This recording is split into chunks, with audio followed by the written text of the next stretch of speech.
These branches look positively scary. Like the game Get You, Get You, Get You I used to play with my kids. Well, our mulberry tree is down, and I asked our tree service to leave all the branches and take only those heavy logs. And now I'm thinking, is it more than I asked for? Because we have to rush and take care after all these branches before the grass starts to die underneath. Well, I'm giving you the tour of the garden today, what's happening at the beginning of April. We asked the tree removal guys to leave the stumps of the mulberry tree, and I'm going to use it as maybe a pedestal for cascading annuals, shade-loving annuals. And since the mulberry tree had two trunks there, let me show you. One is raised and higher than the other. Here it is. Look at this beautiful bark color. I know that eventually when the stump will go gray, the bark color will change, and it wouldn't be so beautiful and so kind of orangey. Look, there are two trunks, and one is cut to the height of my shoulders maybe. I think it will look really good, raising behind azaleas. And poor azaleas suffered here. Look at them. Some branches are broken, and you know what, I can't really complain. The guys did an excellent job. There is a lot going on here in this corner. The access was difficult. My wattle fence is here, sofa is here. We have raised beds here, and the most important for me was my rose here on this arch, well, gazebo. They did an excellent job. Rose is not damaged. The only thing, azaleas suffered a little bit, and maybe shrubberies here, but it's okay. It's spring. There's a lot of strength in those stems, in the plants, and they will bounce back. Let's look at those stumps. So one is shorter, approximately my shoulder height, and another, the appearance is as if it's disappearing in the canopy of my yew, and as if there is a tree there. Well, there isn't, because look, I will show you. You see right there, that's where the guys cut it. And I know the mulberry tree will try to resprout. I will control that vegetation, and we will have this trunk for some time, for some good time, and use it as a pedestal. Oops, sorry, sun is in the way. So this is it about my mulberry tree. As you can see, we have a lot of twigs, and originally I was ready to use those twigs for the wattle fence under the tree right there behind. But look at the twigs. They are so twiggy. Look at this. How in the world am I going to make sure that I have nice and smooth branches? I looked at it and I said, this is impossible. So you know what, I learned through all these projects, generally through the projects, to make it easy and kind of go with the flow and use the negatives into positives. Look at this. How long is it going to take me to cut all these branches off to make a smooth stem? Almost impossible. So the plan is, instead of using these twigs and branches on the wattle fence right here, the original plan was, I'm going to use majority of them on this area here. There used to be a fence here, right here. I took it down several days ago, cleaned all that area. Look how much of garden waste is going outside into there. It's going to be picked up soon, so there's a lot going on the side of the house. And this fence was, you see, right here. The fence was right here, separating the front from the back and creating kind of privacy. So I'm going to install wooden planks. Right, see those new ones? The old ones are out. The new ones are going to go in, and build the wattle fence around the wooden frame. And since it's so, I wouldn't say it's thorny, but so kind of branchy, full of small little branches, it will have its own effect on the structure. So structure will look differently. And I'm hoping that it's going to be good for well, not good for raccoons, good against raccoons and against rabbits coming in, against wildlife, because they really go after our garbage here. And rabbits do eat all the tulips and vegetation in my garden, so we will see. I will keep you posted about this project. It's going to be somewhat a wild one, since the look is going to be very unusual, but I think it will work. And if I need to trim branches already when the fence is set, if I need to trim those branches a bit to make it uniformer looking, I will do it. Let me show you what's happening here at the back of my garden. Hyacinths are showing up. I planted them last fall, and all these little spring ephemerals are coming up. Gorgeous, gorgeous, gorgeous. That spring color here in Connecticut is so valuable, since our spring is slow to come. I'm so jealous looking at all those beautiful gardens in the southern states, and spring is there in full bloom. But here in Connecticut we have just flowers, spring flowers starting to bloom. And look at this beautiful color. So appreciated right now, right? Oh. Beautiful, beautiful. Charming yellow color in spring. Daffodils are one of those very reliable performers, right? We have one clump here and another clump there. Boxwoods greened up. And look at this, white hyacinths.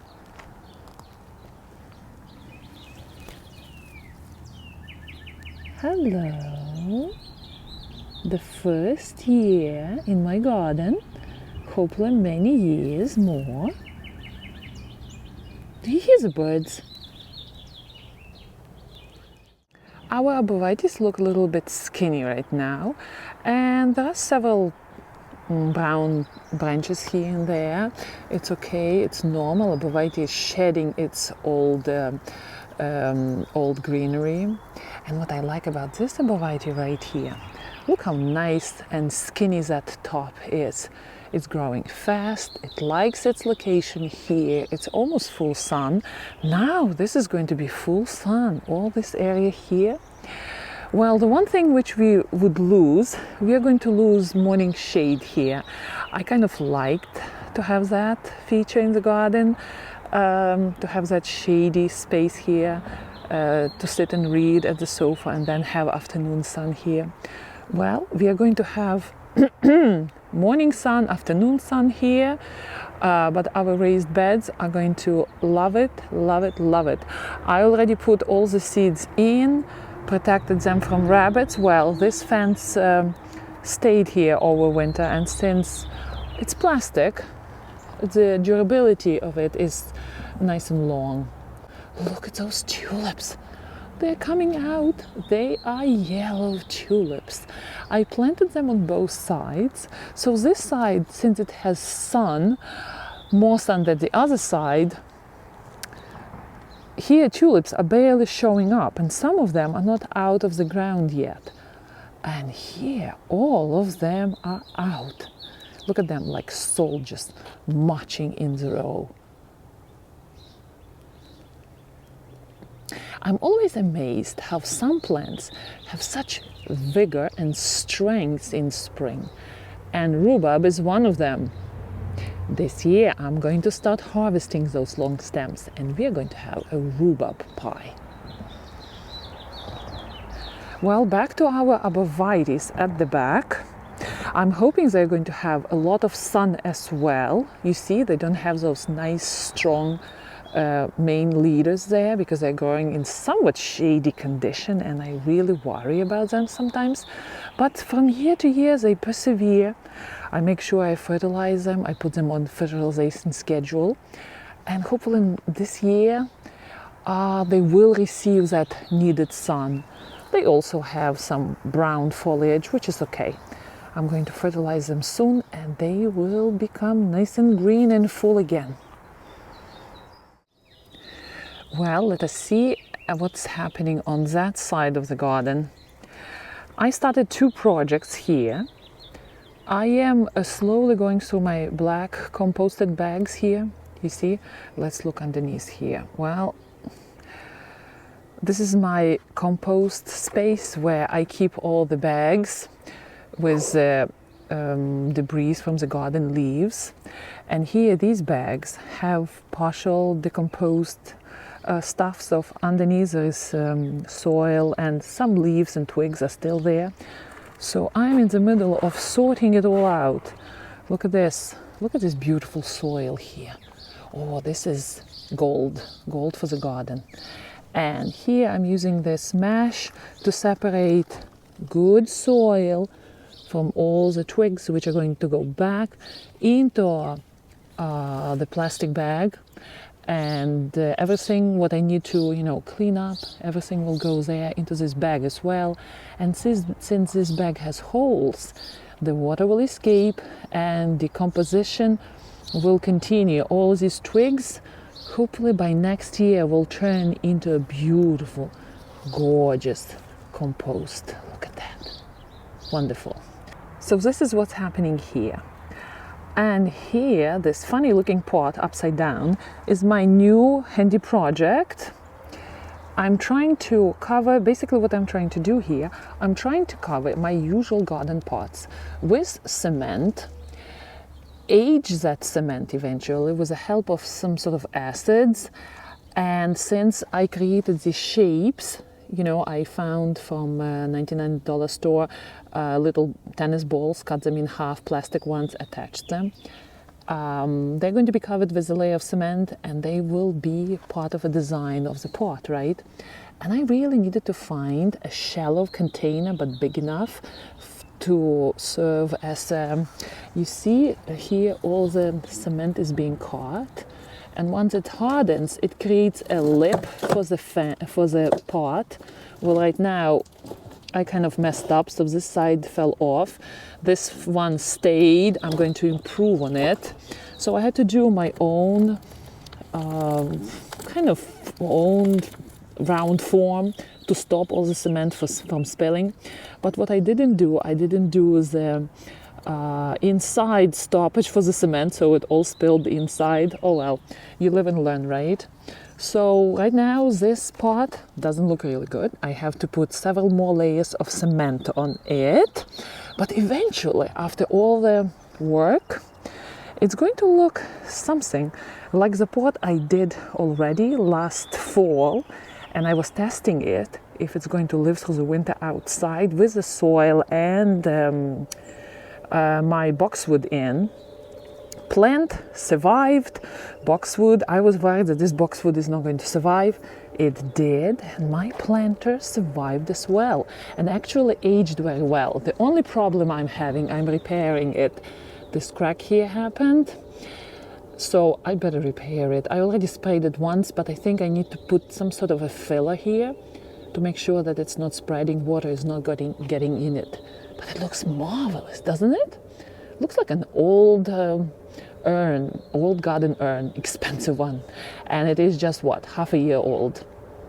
So that's a plan with that pot right there. And eventually, I'm hoping that I will be able to turn all my garden pots into something very old looking and very unusual looking. Meanwhile, my saga with trying to investigate why my pH of the soil at the back is higher than in the front. Yesterday, I listened to you guys, and thank you for giving that advice to me. I called my water company. They are supplying water to our town, and I specifically asked about pH of the waters they deliver to my house, well, to my town, right? And guess what? The waters they receive, the pH of that water is approximately 6.6 to 6.9. Sometimes it's 7.2. And in case water is between 6.6 and 6.9 pH, they're raising that pH to 7.3. So all the water, which I'm using in my garden, and I water all the plants, including roses, right, is automatically 7.3 pH. which is too high for roses. And I'm thinking I found the culprit why my pH is higher, over 7, when I live in Connecticut. And Connecticut soils are generally very acidic or acidic. We have a lot of oak trees. Oak trees, when they decompose, they make soil more acidic, or at least push the soil into acidic side. And here I am, trying to figure out why my soil is not acidic, and maybe my roses are not growing to their potential, right, to their full potential, but my roses are gorgeous. So hopefully I caught the problem at the beginning of its development. I would be able to correct it. And what alerted me to this possible situation in the garden developing at the back was my little baby hydrangea, which was gifted to me 2 years ago, and I happily planted at the back of my garden, and last year it bloomed pink. I planted it 2 years ago right across my beautiful Lady of Shalott right here on another side. And that next year, my hydrangea bloomed pink. As we know, moped hydrangea can grow in acidic and alkaline soil. If it grows in acidic soil, the beautiful blooms are blue. In alkaline soil, the blooms are pink. So what I'm doing about this hydrangea, I'm not deliberately increasing the acidity of the soil here. I'm doing a test. I'm going to test how long does it take for needles as a ground cover to lower the acidity. And maybe you know what I'm going to do? I'm not going to do fresh needles because fresh needles take too long to decompose. I'm going to take needles which are already kind of half there, something like this. You see? Something like this, already half done, and I will apply it as a ground cover and see how long it takes for my hydrangea to bloom pink, or will it even bloom pink, right? Maybe next year. I don't think this year the change can happen, but we will see. I'm going to leave it as is without changing deliberately the soil pH. And let's see how strong those needles are. I will keep you posted. Well, we all will see the beautiful blooms, right? I want to show you one success in my garden as well. Last year, I introduced Virginia bluebells into my garden, and I wasn't here for a month to take care of them. So as usual, they went into dormancy. They didn't do anything that spring. And I was worried that they are not going to come up this year. And look at them. They are coming, they are alive. So we will have beautiful blue blooms soon. And hopefully Virginia bluebells will kind of colonize my garden, will feel comfortable here, and we will have these spring beautiful blue blooms here. Well, look at this branch. Doesn't it look scary? I get you, get you, get you. Well, I don't know how I'm going to build this fence, but I'm going to do it. Have a lovely day, and I will see you in our next video. Happy gardening!